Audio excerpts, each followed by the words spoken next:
Pond City Market is the most recent center of gentrification for Atlanta. Since its redevelopment in 2014, gentrification has only spread outward through the surrounding area of Old Fourth Ward.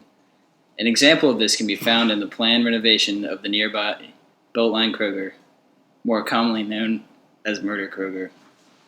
Dr. Alex Carner is an assistant professor in the School of City and Regional Planning at Georgia Tech. We've asked him to weigh in on the apparent gentrification of the Old Fourth Ward area. There are a number of ways we can incentivize affordable housing. Some of the best ways to do it are to just force developers to include some amount of affordable housing. So there's a series of policies called inclusionary zoning, where a local government will basically say, okay, if you're building new development, you have to do 20% affordable units or 25% affordable units, and you typically give the developer something in return. So you allow them to build at a density that's higher than what would be allowed by zoning. So they can basically build more units, make more money in exchange for doing this type of affordable housing development. So as property values rise, there's an incentive for developers, or not developers, landlords, to sort of kick folks out, jack up the rent, get new folks in. But there's also kind of community advocacy that has to come together, right? So folks that actually care about these neighborhoods and want to stay, and sort of go to bat and try to lobby for these types of policies to be implemented at the city and county government level. And that stuff is really hard. You know, a lot of these people are kind of politically powerless. They are, I don't know if this is a huge problem in Atlanta, but in parts of the Bay Area, there are potentially lots of undocumented folks that don't necessarily want to get involved with the authorities or sort of engage with the law. So it's difficult for these people to come together.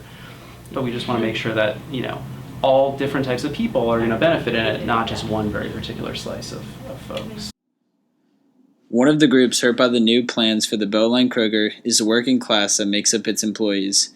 These plans involve a larger organic section and more open floor plan, and, as Atlanta In-Town reported, in regard to the new Kroger, it will cater to the in-town worker, benefiting the younger, richer class moving into the neighborhood, not the lower class being forced out. It's not just bad from like a cultural perspective, it's also bad from an environmental perspective. And the reason is that there are these sort of like enclaves of wealth where low-income folks can't afford to live, but these wealthy folks also need services, right? They need people to work, they need people to make them sandwiches and dinner and work at movie theaters and malls and whatever. The folks that work in those jobs are gonna have to live super far away. The upper class's attraction to the Old Fourth Ward area comes from a new interest in the urban society. As Hamilton states in his article, Wither Atlanta, the second significant trend driving the new boom is a desire for a kind of urban authenticity. It's already becoming more popular, right? So the new office space is just like another kind of drop in the bucket, I would say. But you can see the Beltline is becoming a destination, right? And it's like, I mean, it's kind of cool in a way, the Beltline, because it's clear that people want something like that, right? They want to be able to walk and they want to sort of experience this kind of integrated urban kind of natural space. So, is it wrong to gentrify? Inherently, no.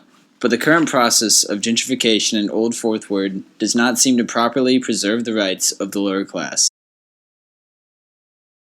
I know one. I think this one go over nice around here. Is she really? Yeah.